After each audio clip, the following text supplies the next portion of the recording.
Hello, and welcome to Music Therapy and Beyond. I'm Elizabeth, and today I'm very excited to welcome Stephanie Leavell to the podcast. Stephanie Leavell is an award-winning songwriter, a music therapist, and the creator of Music for Kiddos, an online education company that provides high-quality music resources and continuing education for music therapists, music educators, and parents. Stephanie is a Berklee College of Music graduate and is passionate about using music to help kids succeed. She specializes in working with babies and kids up to age 10. Let's get to the episode.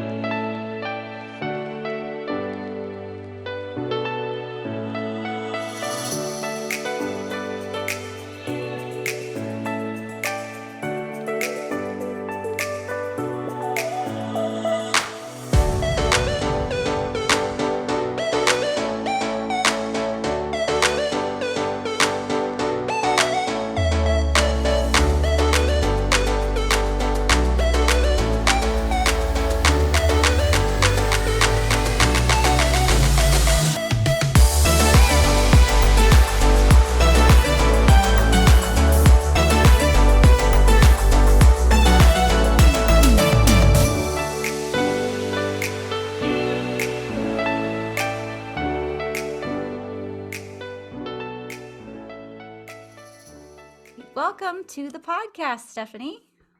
Thank you. Thank you so much for having me. I'm very excited to be here. And we are just as excited to have you here. We've wanted to talk to you for a long time. I know personally I subscribe to the resource community for Music for Kiddos, and I listen to your podcast. So it's really cool to actually get to meet you, even though it's virtually, and learn a little bit more about you because I'm a big fan. So I'll try not to Thank fangirl too you. hard. Oh, it's so great to see you. And we're on Zoom right now. So great We to are. see you on screen and have this opportunity to chat. It's wonderful. Yay.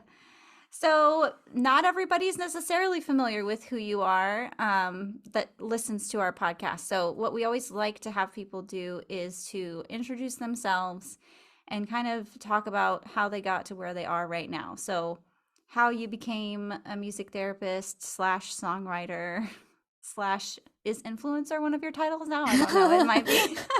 I don't know if it's one I claim. It might be one that's been tagged or assigned to you at some point. But I think it'd be great for our listeners to just learn a little bit about you and how you got to where you are right now. Yeah, so my name is Stephanie Leavell, and I am a music therapist. And I started doing music when I was really young. I grew up in a really musical family, and ended up in kind of a long and windy road, with a with a journey with lots of bumps in it. Ended up at Berklee College of Music, where I thought I was going to be a music business major, and stumbled upon the music therapy major. Decided to go ahead and sign up for music therapy 101. And then in my first class, I was immediately hooked and immediately realized that it was the piece of music for me that was really, really missing. Because even though I loved music, I did all things music. I mean, my whole life was music, up until that point. Um, I have never been comfortable performing. I have never been comfortable on a stage. I'm very introverted.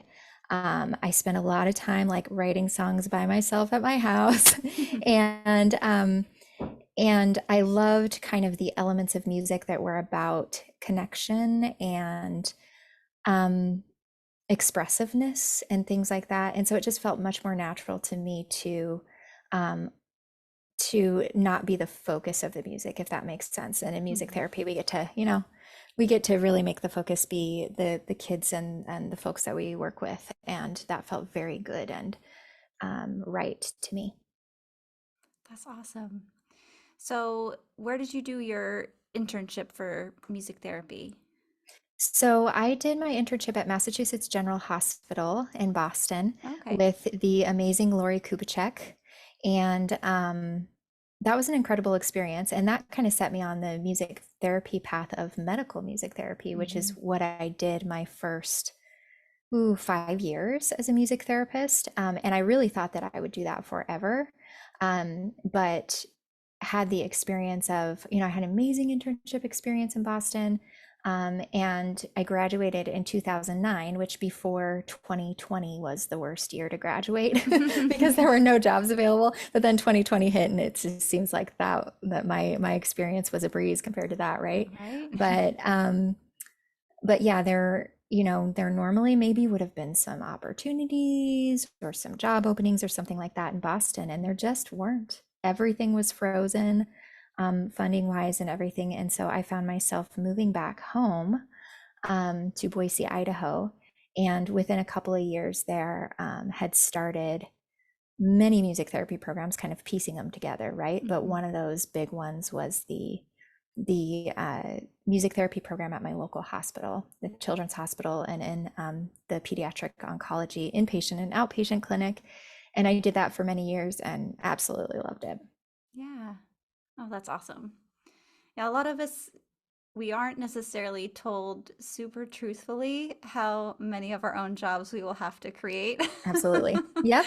We're given those rosy colored glasses and told that music is magic and we'll have a job and it's going to Yeah. be awesome. But Yeah. yeah, depending on when and where you are when you finish, it can be a very different story. So, but it also makes us very resilient and adaptable. So, you know, And creative. yeah, Yeah. very creative. Makes us get really creative on We're that. using so many skills. Yes. So, yeah. So then when did your songwriting journey begin then? Was it before all of that, during all of that? Where'd that come from? Yeah, that's a great question because I that is kind of the thing that I like, the title that I aspire to own the most is that these days, if I had to say, I have realized that I am a songwriter, and it was something that was hard for me to claim for a while. And now I'm like 36. I'm like, okay, I can say I'm a songwriter, right? But I started writing songs when I was a teenager, just for fun. I didn't understand anything about like how to do it, musical structure, anything like that. And then when I was at Berklee, I took a few songwriting classes and really enjoyed it. And in hindsight, I wish I would have minored in songwriting at Berklee. But I was like, trying to get through quickly, save money, all of that. And so I didn't end up doing a minor. Um, and as a music therapist, I was improvisational. So I was just making up songs with kids. And so when I don't know, by the time like I had years under my belt as a music therapist, I had probably like two songs that I would kind of go back to once in a while, and that's it.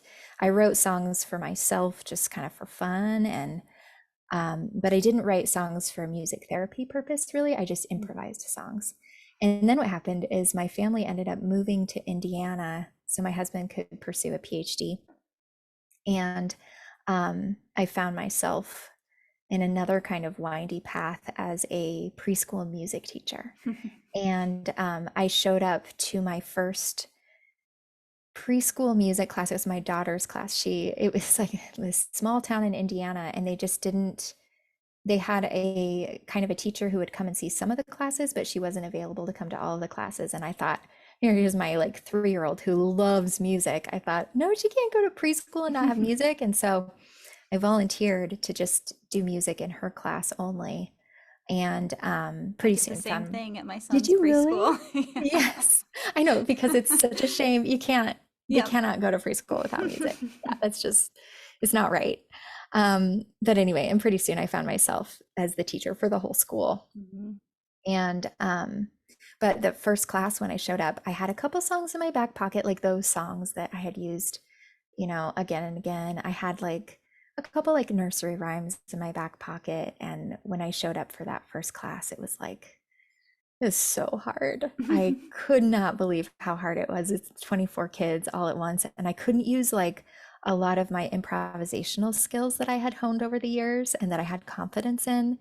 And I realized, okay, I'm gonna have to use my songwriting skills. I'm gonna have to start writing some songs that Mhm. like I actually write before I show up. Yep. And then I use them in a flexible way, but I actually write them before I show up.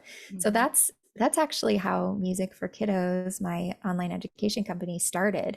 Um, when totally out of necessity because I felt like I didn't have what I needed.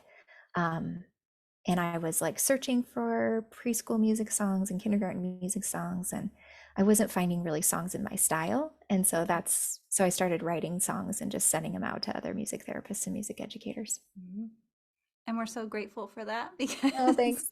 I was in mental health in the NICU for years. And then when I moved to Missouri to join the practice that I'm supervising now, I'm doing tons of early childhood groups for neurodivergent kiddos. And I was like, oh, I need new music. Like, I haven't Hmm. been in this world in a little while.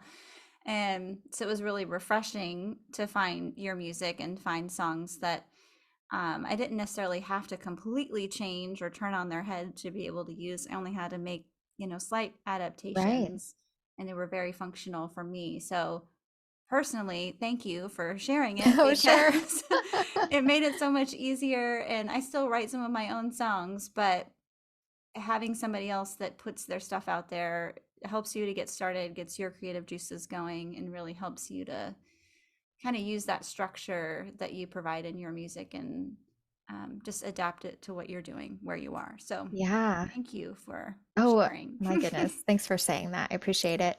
That's that is what I aspire to do in these songs that I write. It's like take a piece of it, even take like two lines of it and then use it for whatever you need. But it's like that spark of an idea. And some people use the entire song kind of as written, but but a lot of people just take kind of what they need from it and then adapt it. And I think and they're designed like that. They're designed to be flexible songs. A lot of them have like Mhm. kind of improvisational or open B sections where you can like do it in a lot of different ways. And Mhm. so it's a really specific kind of songwriting, which is really fun and kind of a puzzle. Yeah. I was listening to another interview you did and going back through your podcast, just preparing for this conversation. And I thought that was really cool that you mentioned that as an intention with your music, that it's not Mm, necessarily meant to just be hit play on the speaker and use it, that it's meant to be taken and sort of changed for however people need it. And I think that's really cool. yeah, thank you. Yeah, and then what ends up happening is when I go to record my music, it's really hard for me because if somebody were to kind of see me use my songs with kids, I would never do them the same twice. And so Hmm. I have to like make a decision for how I want it to be and a lot of the songs have emotions and things like that that I would kind of look for in the moment and adapt and change in the moment. And so to have to like commit to to what a song is going to sound like recorded is Yeah. really a puzzle. Yeah. Yeah, I bet it is. I can't imagine. Like I have lead sheets and things like that, but every time I go into group, I change something. Yep. And then I'm trying to remember afterwards, like, what did I do with my guitar? Why did I sing Exactly. that? I just did something different, but I really like that. I need to store it somewhere in my brain. Do you have any kind of system for how you kind of store those things away for future songs and future recordings? Or are you Hmm. like the rest of us where we leave and just completely have a blank mind and can't remember what just Yeah, happened? well, my voice memos are ridiculous. Yeah. So it's like, you know, my family is just like completely used to it. Like I'll just get like quiet for a second and I'll like turn around and I'll say something like a monster named Pickles who's like whatever. And they're just like ignore it. They're like so used to it at some point. But I go through like my voice memos and label them as like add-on for, a specific song or um, you know, title idea or chord progression or melody, and I'll give myself some like descriptors so that when I'm sifting through them again, I can find them. Mhm. But that's my primary pretty unorganized method is my voice memos just have so many. I don't know. I have to buy the phone with like the largest memory in it, otherwise it just fills up. Yep. Yeah, but I can see that being a really helpful tool, but it kind of makes me want to ask you how or if maybe you have found sort of a songwriting style or technique that works really well for you, or if you're still sort of developing that. I would say I was just thinking about this weekend, because every month I do lesson plans where I write about 6 songs Mhm. um, for the lesson plan. And what I have found is the time that it takes me to write those songs gets shorter and shorter and shorter and shorter. And a lot of it is how I prepare ahead of time. Hmm. Um, and then a lot of it is just the fact that I've probably written at least 500 early childhood songs at this point. And so Which I is have, crazy. I know, yeah, and it's just that like consistency, but yeah, it's really interesting how it adds up. But yeah, so what I've discovered recently that I find really interesting is that if I give myself a little bit of structure, before I get started, then the ideas come faster. So I have a Mm-hmm. lot of different ways that I get ideas. Like I go and I look at, I love children's books. I look at a lot of children's books. I look at the images. I look at kind of the story. I will walk around a store and look at different props. Like this month, for my song, I have all over my desk. We're doing a drumming song with rubber ducks. Nice. Um, which seems kind of silly, but and I'm like really careful about not making my songs like too cheesy. But at the same time, like a lot of those things that like a little prop to get a kid engaged is like all they need to engage with like the whole entire session, right? Mhm. Um, I look at instruments. I will order kind of interesting and obscure instruments and try them out and challenge myself to write like 3 songs about castanets, for example. And then I just think about like, somebody told me recently like that castanets are great bubble poppers, and I thought, oh my gosh, I definitely need a song about that, you know. And I keep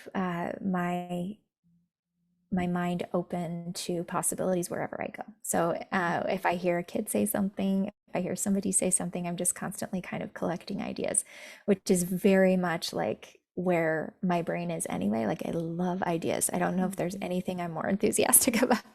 Um, and people send me ideas these days, which is Yeah. like, it's like people sending me treasure, you know? What about a song called this or whatever? Like I absolutely love it.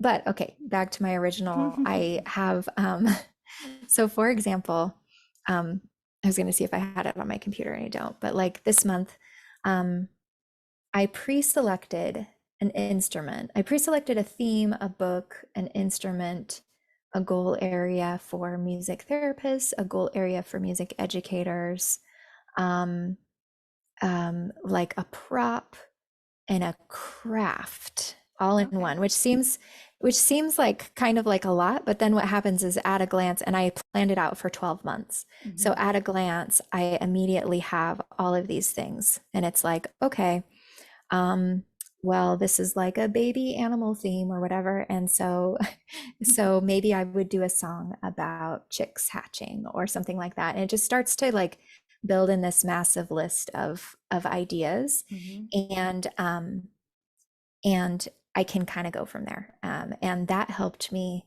I can sometimes get through, 6 songs or something in about 2 hours if I have that structure ahead of time. Nice. That's awesome. Yeah. That's so cool. So, do you remember the first song that you ever wrote? Yeah, I Or, do. yeah?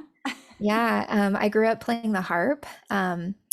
And I remember when I was about 9 writing a song. And um, it's funny you mentioned that because the other day I was playing around on the piano and I played just the line. It was just da da da da da da da da da.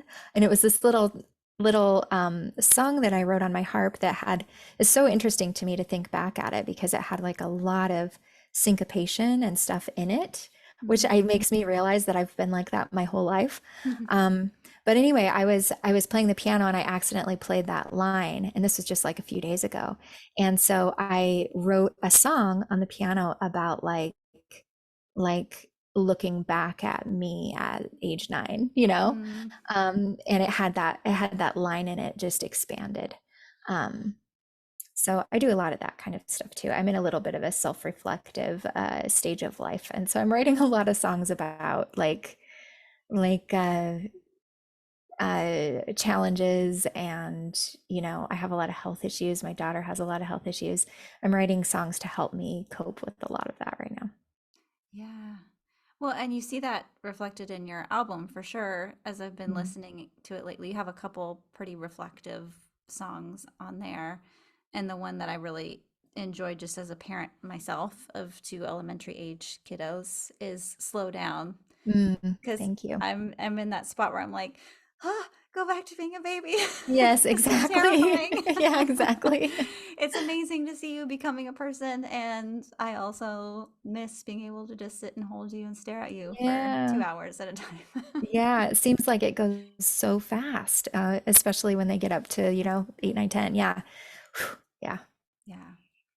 So all the stuff that's going on for you personally right now, it sounds like maybe that was part of the inspiration for your songwriting in general, but maybe also this album, would you say? Yeah.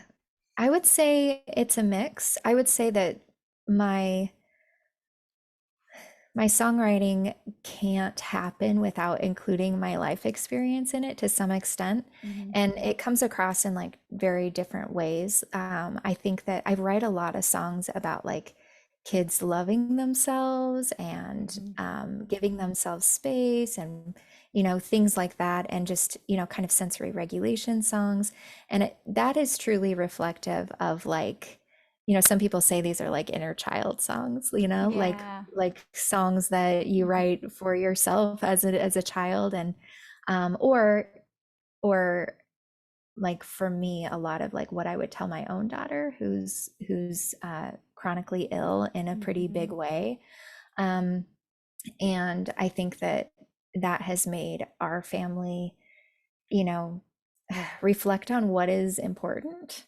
And so a lot of that comes across in my music, like what is important, for Hmm. me. And this is how we all feel as music therapists. Is it the music concepts? Is it even like the academic or like, no, no, no, we want kids to feel loved and confident Hmm. and free to be exactly who they are. Um and so that stuff is definitely reflected in my music. Um, whether or not it's like the more kid-centric songs, Hmm. um, or kind of the ones that are like on my album, I have like a few that are kind of snuck in there for parents. Right. Which I think is really cool. And that's a little bit different for you compared to the last album that you did, which was much more for the kids to engage in. Yes. And this one's kind of for the whole family, it seems like, Yeah. which is Hmm. really cool. So, what led you to make that decision to make it more about everybody and not just the kids? Yeah. In all honesty, I wanted to make a more serious album that somebody could look at outside of the children's music space and say, like, yeah, that's for kids, but musically I can say that that's a solid album. I Hmm. think that's where I wanted to go. And so I knew it was going to include some of my favorite songs that I had written, that were a little bit more serious, Hmm. but it was a huge puzzle to figure out how to do that with the kid-centric songs as well.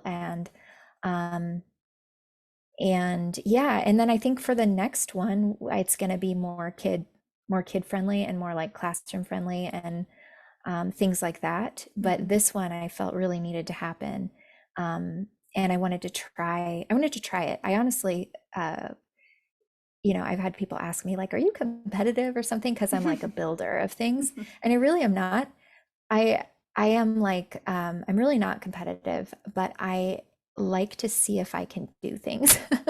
Like I like to just see if I can do it. So that was a big one for that Yeah. album is I kind of decided to go big on this album.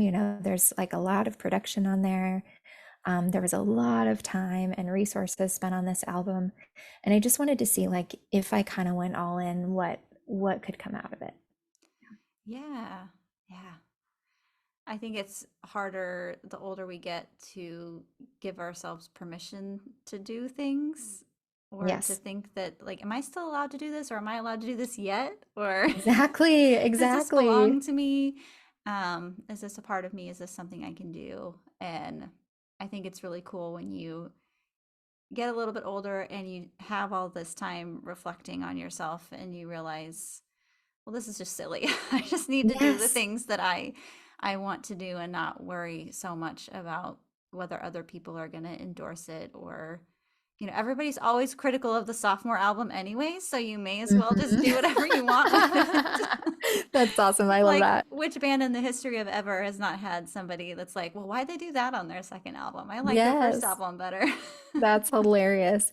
Yeah, yeah, there is really something about kind of getting like older and more secure in what you're doing and just being like, I'm gonna do it my way, I'm gonna try it my way. And honestly, that's been a really an interesting path on this album because there have been, it definitely has a specific sound to Mhm. it, and it does not fit in with the children's music space. And people have made that abundantly clear to me, like promoters and radio stations, and Yeah. they're just like, we see understand that this is really cool, but this does not fit into what we like our regular path.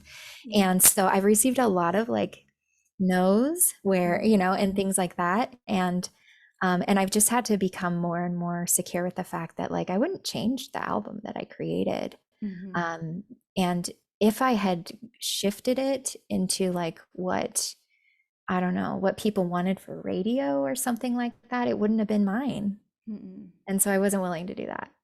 Yeah. I mean, I was trying to think of how to describe it when I was listening to it, and it's still very different from them, but the only one that I can think of being anywhere close is the Okie Dokie Brothers. Yeah. Like, one of Mm-hmm. the reasons I like their children's music is because it's more of a folk lean, and that's my Mm-hmm. favorite kind of music. So when I find children's music that has that vibe to it, I really enjoy it because my kids don't yet like my folk music. So I'm Sure. trying to Yeah. just give them little pieces of it wherever I can, in more of their taste, because I really want to share that with them someday. So that was the only one I could think of that kind of came close. You really are kind of in your own category with it right now because it's not just a folk kids album. That's not the right way to classify it. And it's definitely not a Laurie Berkner style album. Yeah. So it, Yeah. it kind of has its own flavor and feel, which is kind of cool. Thank you. Yeah. I it is something that I am proud to say that it is unique in that space. Hmm. Um, and also like recognizing that it has put up some barriers, but it's all good. What's the purpose of it anyway? I'm just thrilled that like kids are listening to it, and it's okay with me if radio stations and stuff don't pick it up as much. Hmm. Um, and I've been told like I could do that, and I'm just like I don't know. It's not. Yeah. It doesn't feel right. Yeah. Well, I think it's interesting. I wasn't sure how to ask this question because when I first started listening to you on Spotify, I remember initially sort of almost being surprised that it was under your name and not under Music for Kiddos, that Yeah. there was kind of a distinction there. Um, but it sounds like when just hearing you talk about it, that they are two different things. They're not one and the same because all the music that you make for Music for Kiddos is catered to a fairly specific audience. But the stuff that you're doing is Stephanie Level. It sounds like you're wanting to reach maybe a little bit more broadly with the music you're putting out there. Yeah. Yeah, that's a great way to describe it. It's um I'm attempting to find that wider audience that might include parents, Hmm. and things like that. Whereas Music for Kiddos is definitely very focused on music therapists and music educators in the Hmm. early childhood setting. Hmm. But I would say some of it is not yet defined. I don't really know. I Yeah. gotta say, I don't know what I'm doing. Like I just make it up as I go. But that's part of the fun too. Yeah. You're not boxed in. There's still room to grow, and this Yeah. album has that feel of growth and hope and things to come, as well as some reflection built in there. So I think that's really cool. I'm excited to see kind of where things continue to go for you and how many more albums you make and what they're like. It'll just be kind of fun to follow your journey, I Yeah. think. Thank you. So I did want to ask you kind of why you named the album what you did and kind of what that phrase made to bloom kind of means to you. Yeah. So, in my idea collecting that I am constantly kind of doing, the phrase made to bloom was literally on like an Instagram meme thing. And I saved it as like a wow, that should be a song. Because how beautiful is that phrase when you look at it from the perspective of kids. And so then I wrote the song, and the song was something that I sent out to, I have a Song of the Month Club email list. I sent it out to my email list, and continued to receive really great kind of feedback on that song. And that was years ago. And I don't know. And then I kind of reimagined it for the album and re-recorded it for the album. And to me, I don't know, I just imagine kind of the imagery. It's really cheesy, but I imagine the imagery of like a big field of flowers, of wildflowers in particular. I grew up going to this beautiful cabin up in kind of central Idaho, where the wildflowers, like if you go up, 1 week, you see a whole field of one kind of flower. And if you go up the next week, you see like a totally different set of wildflowers. And it's just like whatever day you hit, you're going to get different flowers. But that's the imagery of just a big field of wildflowers, all really, really different flowers, and all, as kids, I really think that in the right environment and with the right nurture and love, truly all kids can blossom. And it might look really, really different for each kid, but they are all made to bloom. Yeah. Oh, that's beautiful. I love that. That's so cool. Well, I'm curious. We talked about it and alluded to it a little bit, but just thinking about who's most likely to listen to this podcast, kind of our subscribers and listeners. What's something that you kind of hope that this album might bring to them or inspire for them? Yeah, I mean, truly, there are a few songs in particular in the album that I hope would make people maybe write a song about their own life, Mm-hmm. and be inspired to kind of write their own music. I mean, that would be the dream of mine Yeah. for adults listening to the album, and realizing that a lot of processing and beautiful like healing and sharing can happen inside music, whether or not it's like a structured song or not. Honestly, Mm-hmm. it can be anything. But um yeah, and then I think there's a really interesting next step after writing the song, and I think that is sharing it, whether or not you choose to um put it on Spotify or just share it with a few people around you. And that's been really eye-opening with this album, because um on like album release day, for example, I heard from so many people that particularly the song Slow Down. Mm-hmm. And then the song that directly follows it is called If You Need to Cry. And Yeah. I think it kind of, those two songs together kind of surprised some people, and in how it kind of brought to the surface some common themes of big emotions and things like Mm-hmm. that. And it was I mean, it was like a beautiful weekend of hearing from just so many people and saying, because they were vulnerable songs for me to share. They're the most personal Yeah. songs I have ever written. And you can hear like me singing basically to my daughter in a lot of ways in those songs. And we all, so many of us have these shared experiences, and music can be interpreted in so many different Mm-hmm. ways. And so that was very eye-opening to me, to like have the experience of sharing these very vulnerable songs with people and then hearing from them. It was connecting. Yeah. So I think, just I think that would be incredible if somebody could get that kind of experience from this album, either feeling connected to the music that I wrote or being encouraged to write their own music and connect with others. Yeah, absolutely. I mean, I think just speaking personally for myself, I did not do my internship in a children's hospital because I was told by several people that I'm not somebody who should work with kids because I'm Mm, very introverted, I'm very reserved. mm, I tend to be a little bit more serious. I didn't come across as like the mm-hmm, chipper, perky, energetic mm-hmm, children's music group leader person. And I ended up doing a psychiatric internship and I loved it. but I knew like inside that like I can work with kids. I like working with Yeah. kids. This isn't something that's beyond me. And I can find a way to do it that works with who I am as a Hmm. person. And I can find music that works with who I am as a person that still meets the needs of my clients, but doesn't force me to put on a completely different face every time I'm around a kid. And eventually I did get to work in a children's hospital and then ended up in the NICU and then found my way here. And so for me, your music was really helpful because it matched so much more of how I tend to operate as a music Hmm. therapist. And I felt like I didn't have to work so hard to like find songs that would work with my energy and the way that I present as a therapist with children in a group. And it made it easier for me to write some of my own songs that had more of that feel and sort of feel like I could give myself permission, like it's okay that it sounds Yeah. like that and that it's not Hmm. super energetic or um really complicated or anything like that. Like it can still sound like who I am as a person and a musician, and it can still have the right structure and predictability and everything that a kid would need to be able to engage with the music successfully and connect with the music. So Hmm.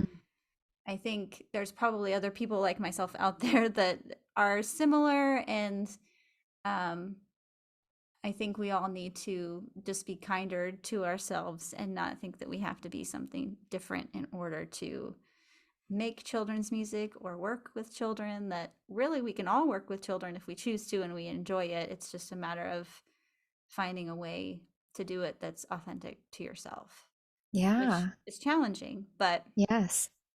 but a really Thank you cool thing for, to figure out. yeah, thank you for sharing that. Yeah. I can't believe somebody told you that, honestly, because, you know, um, because the words that you use to describe yourself, I would use to describe myself in a lot of ways. Introverted and yeah, there is a little bit of permission to. I remember really being exhausted sometimes, being trying to be this really animated Hmm. kind of person, and it just truly is not who I am. I'm more like the let's with my like nephews and stuff, like let's snuggle, let's snuggle and talk, you know, Yeah. or go for a walk or something like that. Hmm. And yeah, that's really interesting. And yeah, there is a space, a beautiful space, and there are a lot of kids who need that like peaceful presence. Hmm. And I think there's a beautiful space for that in children's music and certainly in music therapy with kids. Yeah. It's really cool. So keep doing what you're doing Thank because you. You too. people like me, we need that encouragement that it's okay to be just the way we are. And, Yes. like even just I've adapted my schedule over the last couple years and thinking about like being more of an introvert. I don't Mhm. like to do two groups back to back. I do a Mhm. group, I take a break, I do another group because Nice. I need a Yes. break. Like your Yeah. song says, I can't Yes. just like keep going because I have to, recharge a little bit so that I can bring everything to the next group of people. And yeah, it's just really cool to get all that affirmation from your music. It's okay to cry. I need a break. I'm feeling grumpy. Like I Yeah. can think of like so many of your songs just off the top of my head that you were probably speaking to yourself just as much as you were to the children you were writing for in the moment. Absolutely. Um, Absolutely. so there's a lot to be gained for all of us from that. I am curious what advice you would maybe give to music therapists or just musicians in general who are starting to write their own songs and go through the songwriting process. Kind of what have you learned and what would you want somebody to know if they were embarking on Mhm. this for themselves? It's really hard to do, but just try and take judgment out of it, self-judgment of your own songs. And I think that's one reason why I have an easier time writing children's music than I do like more serious music for adults, because kids are not judging my songs. I mean, they kind of are sometimes, which I love, honestly. If a Nice. 3-year-old's just like, yeah, I don't really like that song, I'm like, yes, like tell me about it. Hmm. Um, but they're just a really honest, oh, that's what it is. They're a really honest audience. So I do not have to guess. Whereas with Right. adults, you have to guess, right? So I would prefer that I just know where I stand with kids. But Hmm. I think that that's the piece of songwriting that has been hard for me to overcome, is just kind of withholding judgment. And that's what I would share with people. I mean, there is literally no function, like useful function out of judging your songs. Mm. And so if you can just let them be, it's like that, you mentioned the, like, I guess we can accept ourselves for exactly how we are. Like that's what we want for kids, right? Mhm. And you know, and so there's like a common theme there too of like giving ourselves that acceptance. And I think that that has to be there for songwriting. Mhm. And also you don't have to share your music, Right. you can create and you can, it's sometimes it's a beautiful thing to share, but like I write a lot of songs that nobody ever hears. Mhm. Yep. And sometimes a song is, at least for music therapists especially, I think it was a way that you processed through something Yes. and it served its purpose for that space and moment in time, and then it's done. You don't necessarily Yep. need to revisit it. It did what it needed to do. And that can be a really beautiful thing too, even if it's not a finished song and it's just part of a song that you wrote to kind of get through a difficult moment. Absolutely. So yeah, my grandmother passed recently Mm. and I've only recorded one album ever, but I didn't share it very widely. It was with a pretty small group of people. And when we were going through my grandmother's house, they found my album and it was sitting in a Oh. stack of her CDs. And it was just the Mm. sweetest little moment. And I found myself feeling like really appreciated and also completely embarrassed at the same time because I Yep. was like, oh, yes, I remember recording that. I remember those songs. I would definitely do it differently if I was going to Sure. do it again. I don't know if I would share it with anybody I know now. But it served a purpose for that time, and I'm Mhm. glad that I did it because I think it was kind of what you were saying. You wanted to be able to say that you had done it Yes. and Mhm. to just do it and Yep. not to overthink that whole thing. And so I think that's great advice just to remember, like, judging it is going to stop you dead in your tracks and you're just not going Yes. to do it. Yep. So, Yeah, and being a perfectionist like about it too is going to stop mhm. you as well. And I can tell you, like even this new album that I spent like, I don't know, a year and a half on or something. I spent a long time on this album. There are things that I would immediately go and change listening Mhm. to it now. It got done about 6 months ago, and listening to it now, I'm like, there are things I would like to change, but I just have to accept it. I had to choose when it was done. I had to say, Yeah. okay, it is done. And so that it could go out into the world. And then I just have to, it's a snapshot of time. Mhm. And it's also, and I learned a lot in the process too. And so the next one will be a different process in some ways. Mhm. So yeah, it's just, I don't know. I think of music as also as like it is like a snapshot in time, and it is like a legacy piece, and it is like that connection point with you at that time and at that age, and at that part of life and everything. So I kind of love it, even though I really same experience. Like almost every song I've recorded in the past, I just cringe when I hear it. But it's like it's hard to listen to your own music, but it's important. Mhm. Yeah. Yeah. I think when the creativity stops, at least thinking in music therapy terms, that's sort of a dangerous place to be as a music therapist. Yeah. It's one of those red flags for your own health that maybe you're not Yes. doing okay. If you're not Yeah. creating, then something's not sitting right. Something's off balance. And sometimes like forcing yourself to create, it's really hard to do if you're in a difficult space. But I still force myself to take creative time every week, even if nothing comes out of it, even if it's just that Yeah. I sat in that space and didn't do anything. But then the next time I may come out of it with a bunch of new ideas, Yeah. or it's in the car on the way back from a session and I'm doing Mhm. the voice memo thing too. I'm like, oh, what Mhm. was that? Like, I'm going to Mhm. lose it if I don't put it somewhere right now. Mhm. Um, so yeah, I think just making the time for that creativity and trying not to judge is something we all need to do more of. And I think even though the sharing part isn't a requirement, that the more of us that are sharing our music with each other, the more widely accepted all of our music will be, because we're It's putting true. more things out there that are different and unique. And um, especially those of us that work with neurodivergent children and their families, the kind of music that you write for that is different. The way you structure Sure. it is different sometimes, Hmm. and the way it comes out or the contributions that the clients make to change the music is different. And I would just love to hear some of that music from people. I would love to hear what Right. something turned into or what they created out of a therapeutic moment. And so I think it'd be really cool if more people are inspired by you and put music out there and share it, whether it's in this very professional format of an album on Spotify or in a more informal way, maybe just on YouTube or with kind of their peer supervision group or whoever it Mhm. is that they connect with. I think it'd be really cool if we all just did more of that. I completely agree. And the music therapists that I know that do share their music, there's I don't know, there's a depth to it that is really, really special.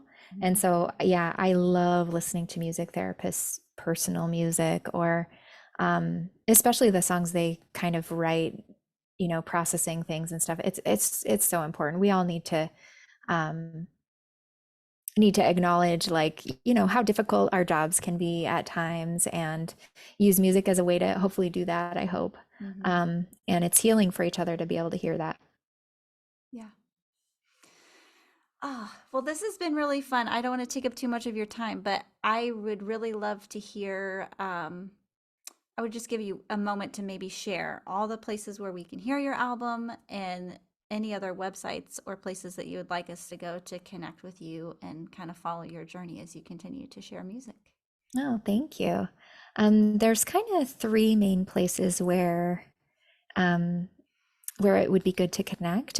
So Spotify is one of them, or Apple Music. Mhm. And my music is under my name, Stephanie Leavell. It's my last name is spelled like the word leave with two L's at the end, Leavell, and said a totally phonetically different way. So, but anyway, um, so Stephanie Leavell on Spotify. And then musicforkiddos.com is my website. And I recommend clicking the newsletter button and just getting on our Song of the Month club, because I send out a free children's song once a month with the chords and lyrics, and give some ideas for how you might adapt it, in a recording as well. And that just keeps me writing songs every month. So that's Mhm. been really fun. I've done that for about 5.5 years now. And then the last place is probably my Instagram. So if you're on Instagram, that's where I am most active, and that's just Music for Mhm. Kiddos at Instagram. Thank you, Yeah. Elizabeth. This has been really, really fun to talk to you more. No, this has been great. I'm really glad that we could finally have you on here, and I'm really excited for your album and for everything that you're going to continue to contribute. Just very grateful for your presence in the music therapy realm because you're needed. So, Oh, thank you. I yeah. appreciate that. Thank you so much.